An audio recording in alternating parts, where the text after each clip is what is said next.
Les amis de Free Foot, salut à tous. On est très heureux de vous retrouver, vous l'aurez deviné.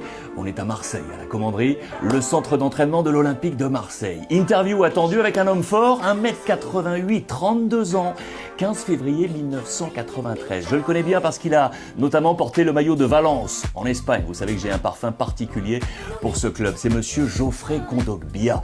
Il sera là dans quelques petites secondes. J'espère que vous êtes prêts. Entretien de la semaine. Monsieur Geoffrey, merci de nous accueillir. Avec grand plaisir. Comment vas-tu? Très très bien. Je disais à l'instant en off, je disais maintenant que t'as 52 ans, on va faire un coup d'œil dans le rétroviseur. Et moi j'ai dit moins 20. Ça va, bon anniversaire presque à quelques jours encore, hein? Merci. 32 ans. Bon là ça fait quand même un mois, ouais, un petit mois, merci. un petit mois. Écoute, j'avais envie aujourd'hui de partager avec toi un moment un peu rétrospectif. Tu es né à Nemours, hein? Et tu commences avec le Racing Club de Lens. Comment tu as vécu d'abord cette jeunesse lensoise? Qu'est-ce que t'as gardé de ce passage-là? Si on parle déjà hors football, j'ai gardé vraiment de grosses relations là-bas. Voilà, je suis arrivé, j'avais 11 ans, donc c'est vraiment comme une deuxième famille pour moi. Et après, le Racing, ça a été vraiment mes bases, mes fondations. On ne dissocie pas donc là le côté personnalité et football. Tout était en un, c'est ça? Parce que quand on quitte son foyer pour aller à 11 piges dans un centre de formation et autres, c'est-à-dire que cette construction, elle est unique. C'est-à-dire à la fois en tant qu'homme et en tant que joueur. Tu ne dissocies pas ça.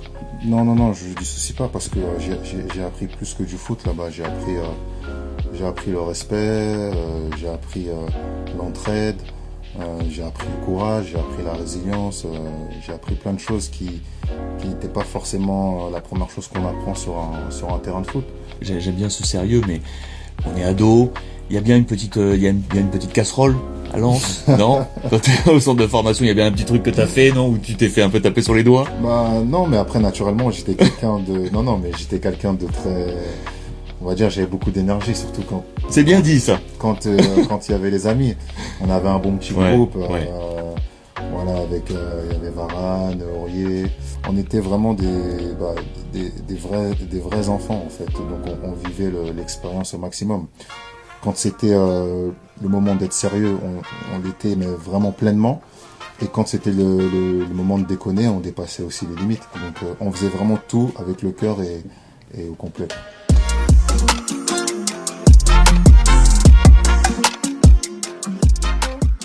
2012, Séville. Tu quittes Lens. Tu quittes les copains. Et tout d'un coup, comment ça se passe d'ailleurs? Qui, quoi, quand, comment? 2012. Je sors d'une saison plutôt aboutie personnellement. Sur le niveau collectif, on va dire que c'est pas top. On n'arrive pas à monter, ce qui est naturellement l'objectif pour un club comme Lens, de jouer en première division. Je faisais partie de ces jeunes qui pouvaient potentiellement bankable. Exactement, qui pouvaient potentiellement redresser les comptes entre guillemets. Après, j'étais aussi pour découvrir t'émanciper un peu. Exactement, découvrir autre chose. J'ai pensé à l'effectif de Séville à l'époque avec Ivan Rakitic, Alvaro Negredo qui vient d'ailleurs de tirer prendre sa retraite. Sa retraite. J'ai pas hésité, ça allait être un grand bond pour moi d'apprentissage. Une anecdote à Séville. Une anecdote à Séville. Premier entraînement, j'arrive. L'échauffement là-bas, c'est Taureau. Donc on arrive, Taureau, etc. Bon, moi, je vois le groupe des anciens, donc je me dis et puis il y avait Romaric qui était l'instance de départ, qui allait partir. Donc vu qu'il parlait français, naturellement, je me suis mis dans le groupe des anciens et lui il parlait français, je me suis dit qu'il allait m'aider. Je vois pas le ballon et j'essaye de presser à fond Romaric et il me met un petit pont comme ça. Tout le monde se met à marrer et lui il me dit en espagnol bienvenue en Liga. Et là, j'ai compris directement que t'avais changé de level. Exactement, et va falloir dans le jeu, tu as changé de level. Exactement. Et tu l'as savaté ou pas après? Non, c'était je pouvais pas me permettre, je l'ai gardé pour moi et je l'ai pris sur moi et puis j'ai travaillé. 2012 Séville, 2013 l'AS Monaco. Je parlais de fulgurance, là on va d'année en année. Pourquoi Monaco? Comment pareil? Et comment ça s'est fait ça?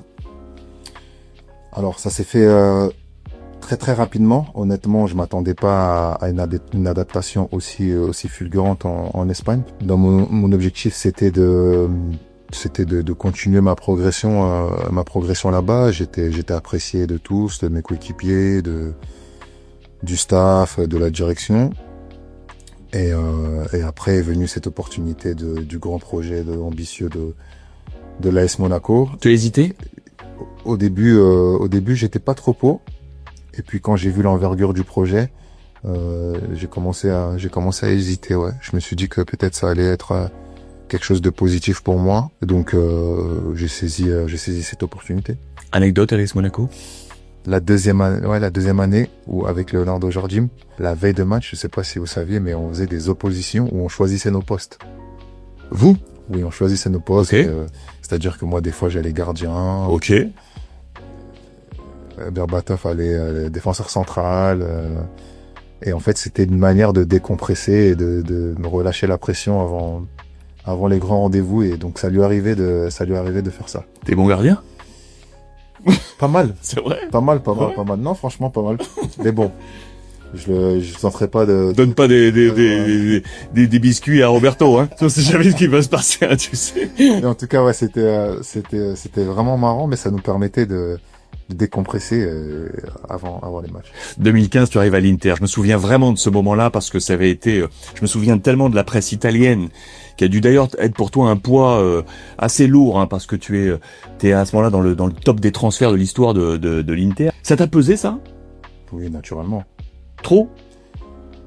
À cette période-là, je pense, ouais, peut-être. Ça a été le moment où j'ai le plus appris. Aujourd'hui, bien traduit, ça. Ouais. Bien traduit. Ça a vraiment marqué le tournant de ma carrière, parce que c'est la période où j'ai plus appris, où j'ai su comment fonctionnait le foot, comment fonctionnait un joueur de haut niveau. Quelle est l'anecdote forte à l'Inter? Là où j'ai compris que j'étais dans un autre environnement, c'est la première partie de saison où je joue tous les matchs, les 6 premiers mois. Je crois qu'on est premier.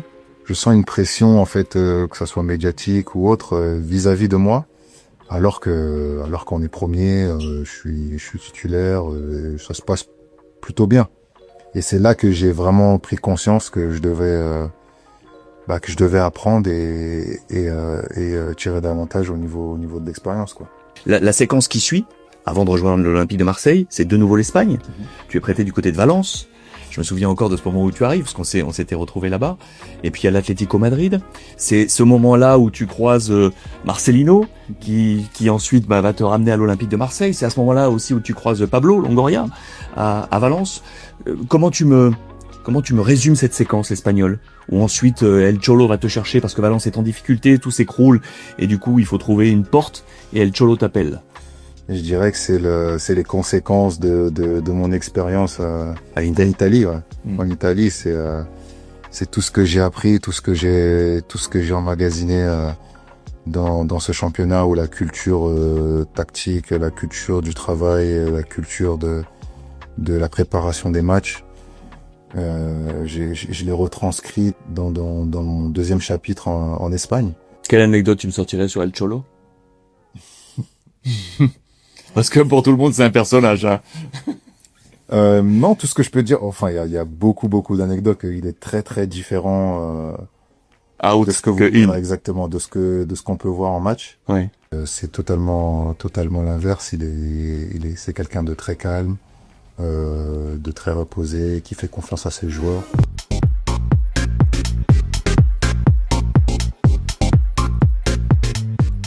J'en arrive à l'Olympique de Marseille aujourd'hui. Tu as cette taille patron. 32 ans donc, tu as cette taille de bonhomme aujourd'hui à l'Olympique de Marseille. Tu es un des caciques aujourd'hui de cette OM. Est-ce que tu as une notion d'aboutissement? Non, je pense pas, parce que je veux toujours plus.